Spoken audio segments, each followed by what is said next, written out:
Hi, my name is Rachel Zeigler, and I want to talk to you about The Irishman's Daughter by V.S. Alexander, published in March of 2019. It is a historical fiction novel about the Great Potato Famine in Ireland. I am Irish Catholic, and my family is from County Cork. And my history has always interested me, but I don't know a lot about it. I do know that roughly 113,425 people died between 1846 and 1850 in County Cork alone. It is one of the most infected counties, along with much of Western Ireland. But like I said, I don't know much about my Irish history, so I wanted to take this chance to read more about it. I enjoy historical fiction, and if you do too, I highly recommend this novel. It's amazing. It's so moving, so vivid, and you really get a sense of what was going on during this time period for the Irish. But before we dive into the novel, I want to kind of give you a little background information so you understand what was happening.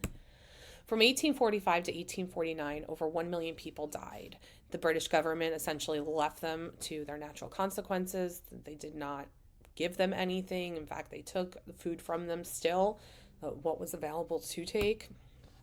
2 million people immigrated, a lot to America, which wasn't much better because 10 years later we were jumping into a civil war. So that didn't help, and many Irish fought in that. This is a map. You can see how the famine affected Ireland. A lot of people headed towards Dublin for help. But here's County Mayo, where our story is going to take place, and you can see that it was very impacted. Down here is County Cork. This is a picture of what happened to the potatoes. Essentially, it's like an algae fungus that destroyed them, and it happened so quickly. Like in a matter of like 5 days, the entire crop could be destroyed. This is a deserted village on Achill Island in County Mayo.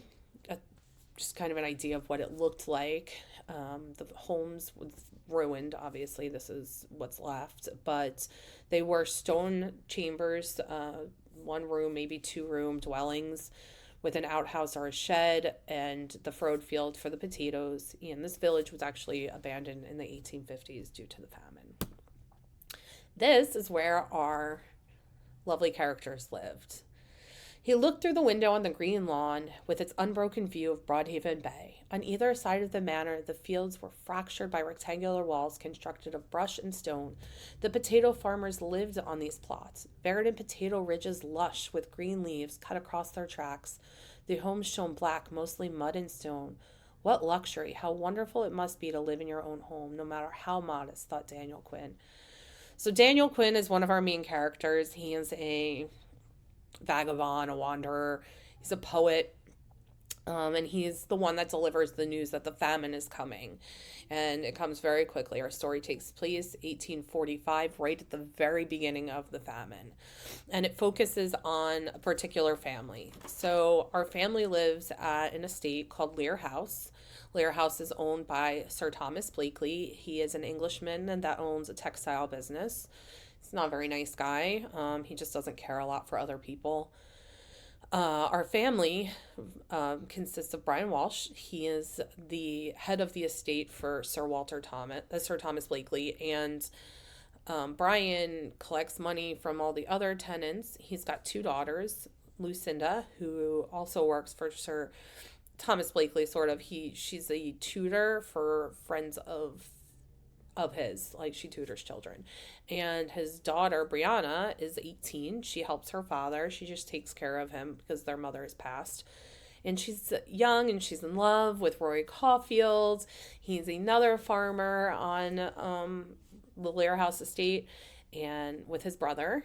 And they are very young and very much in love, but obviously this is not a great time. So very quickly the story jumps into the famine. Everything happens very, very quickly. So you spend first 12 months of the novel in Ireland, and then it jumps to America for like an additional 6 months. But you see what they all go through and how very quickly that they're starving. There's nothing, there's no food, and how are they going to survive? And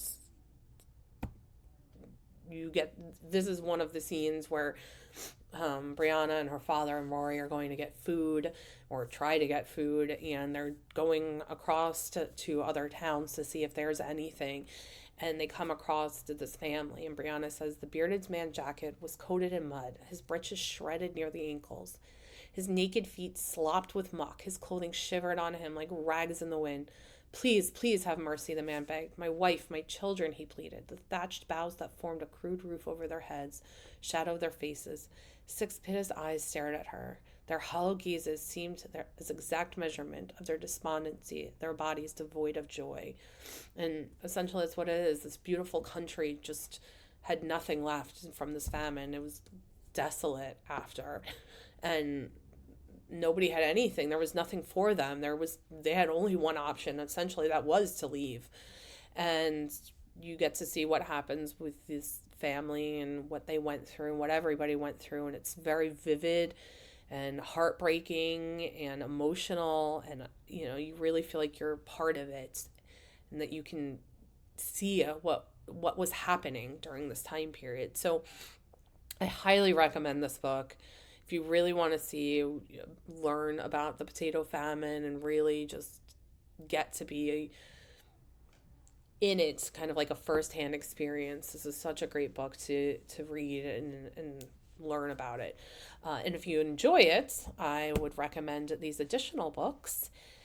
And I'd love to hear your feedback. If you get a chance to read it, please let me know what your thoughts are. I loved it. I thought it was very moving, and you really just become attached to this family and what they go through. So please pick it up and take a chance. Thanks for listening to my book talk.